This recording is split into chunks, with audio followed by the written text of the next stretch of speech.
So you need, is the chair okay?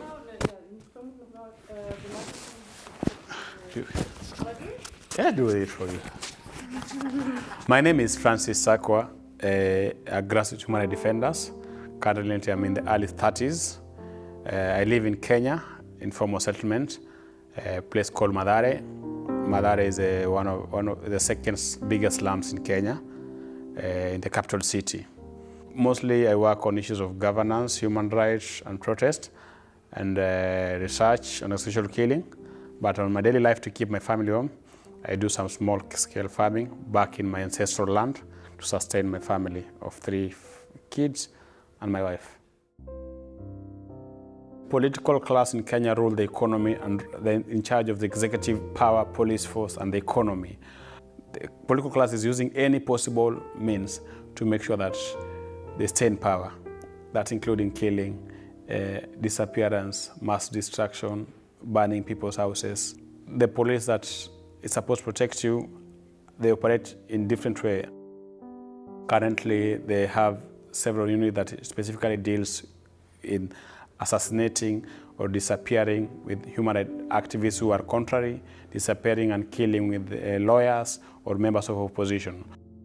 Apart from the uniformed one, we have this plainclothes officer who don't have police uniform but have the blessing of the police. They may come, arrest you, take you to the police car and disappear with you. You'll either be found dead in the forest or found dead, shoot you inside your car, shoot you in your apartment, in your house, attack you in the village upon getting instruction from the executive. It's a rogue regime, that's what I'll say.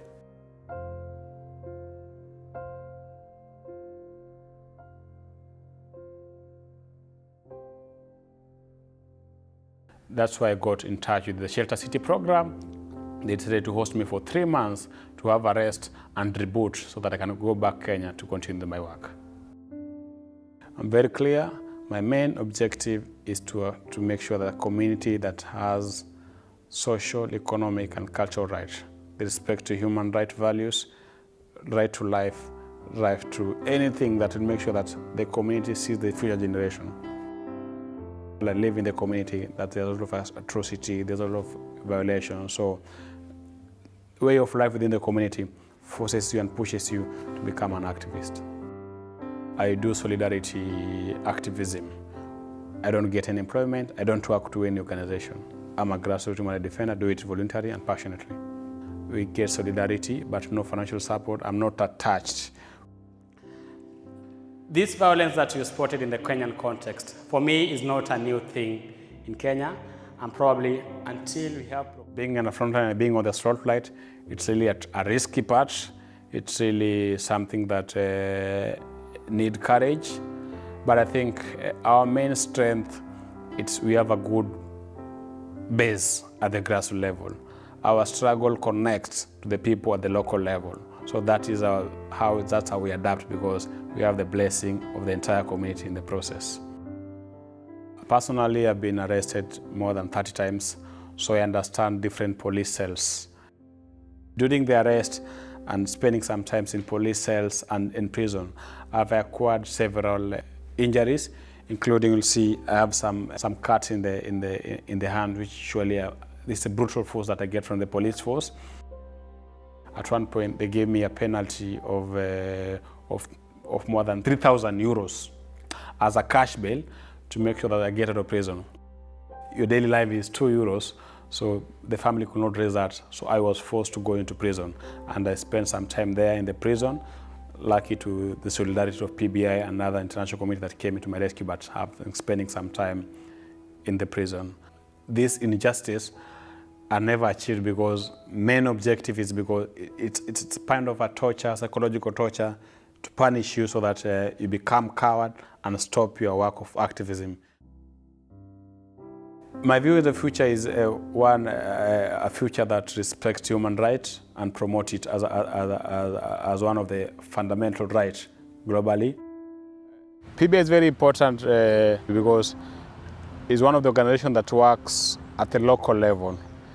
International meetings are important, especially those organized by PBI, because PBI has made sure that this international meeting make you have an exposure, meet other human rights defenders in other continents, but also profile your work higher, so that I think it raises your profile high to make sure that the cost of attack becomes expensive. I like this idea of human rights defenders must be alive to fight another war.